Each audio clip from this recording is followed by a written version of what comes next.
Russian President Vladimir Putin briefed President Trump by phone Tuesday on Moscow's plans for ending Syria's 6-year-old civil war, a development that likely will keep U.S.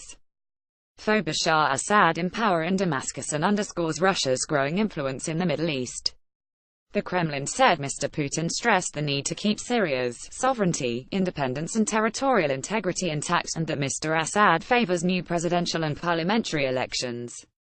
Mr. Trump, speaking to reporters before flying to Florida for Thanksgiving, didn't answer questions about Mr. Assad's fate but said the nearly 90-minute call with Mr. Putin was great. "We're talking very strongly about bringing peace to Syria," Mr. Trump said. "Very important." Mr. Assad met with Mr. Putin on Monday in the Russian resort town of Sochi and thanked him for saving Syria with the help of the Russian military. A summit in Sochi this week includes the leaders of Iran, Turkey and Russia, who have taken an increasingly active role in forging Syria's political future. Developments, with the Islamic State all but defeated and U.S.-backed rebel groups splintered, make it more likely that Mr. Assad will remain in power, said Jim Phillips, a specialist on the Middle East at the Heritage Foundation. Russia's air campaign and Iran's orchestration of ground offensives have saved Assad's regime and defeated the fractured rebel camp. Mr. Phillips said, "Putin is in the driver's seat in Syria. The Trump administration is focused on defeating ISIS, not Assad, now that the Islamic State has been deprived of its caliphate, partly from the efforts of U.S. Special Operations Forces. It is unlikely that the White House will remain as actively engaged as it has been in Syria," he said.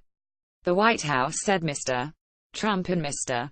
Putin stressed the importance of implementing a 2015 UN Security Council resolution that calls for creating a transitional, united Syrian government, a new constitution and democratic elections. Those elections would be administered by the United Nations and would include refugees.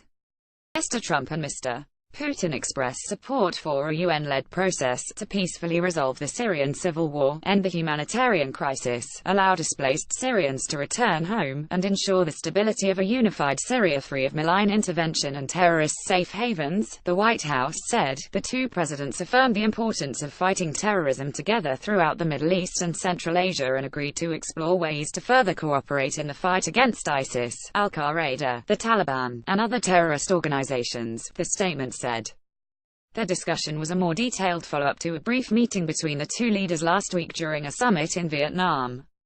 The Kremlin said a political settlement should be based on principles to be worked out during an all-inclusive internal negotiating process in Syria, but the fate of Mr. Assad remains a huge stumbling block to a peace settlement. Moscow says it is gaining Mr. Assad's support for a political process to end the war, which has killed nearly 500,000 people. But the Syrian strongman has long resisted conciliation with opposition groups. Russian forces also have stood by while Mr. Assad's military carried out chemical weapons attacks on civilians, including one such atrocity in April that prompted Mr. Trump to order dozens of U.S. missile strikes against a Syrian military base. Mr. Trump consistently has expressed a desire to work with Moscow in Syria mainly to defeat the Islamic State, with Mr. Assad's future a lesser concern. During Mr. Putin's meeting with Mr. Assad, the Russian leader praised Syria for fighting terrorists. Syria is striving in the fight against terrorist groups, Mr. Putin said, according to a report in the Kremlin-linked news site Sputnik. The Syrian people are going through very difficult trials and are gradually approaching the final, unavoidable rout of terrorists, but forging a closer US-Russia alliance has been complicated by Moscow's support of the often brutal Assad regime and by investigations in the US into suspicions that Trump campaign officials colluded with Moscow to interfere in the presidential election last year. Russia's successful support for the Assad regime also demonstrates Moscow's rising influence in the Middle East, Mr. Phillips said. Putin has used the Syrian war to re-establish Russia in the Middle East as a great power, he said. Syria was Russia's first intervention outside the territory of the old Soviet bloc since the collapse of the Soviet Union in 1991. Under the guise of fighting terrorism, Putin has saved the Assad regime, one of the most active state sponsors of terrorism in the world, second only to Iran. Hostilities between Mr. Assad and the Syrian rebels began in March 2011. The civil war sparked the largest refugee crisis since World War II, with 5.1 million people fleeing the country. Rasid and Mr. Putin agreed during their meeting on Monday that the emphasis in the Syrian conflict has moved from military operations to the search for a political solution. Huge successes have been achieved both on the battlefield and on the political level.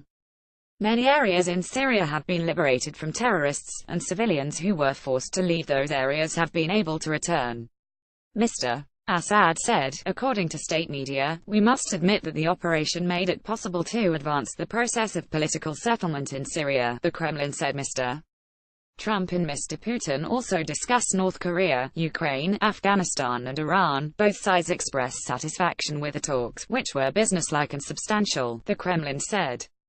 Vladimir Putin informed Donald Trump of the main results of a meeting with Bashar Assad that took place on November 20, at which the Syrian leader confirmed his commitment to the political process and conducting constitutional reform and presidential and parliamentary elections. Mr.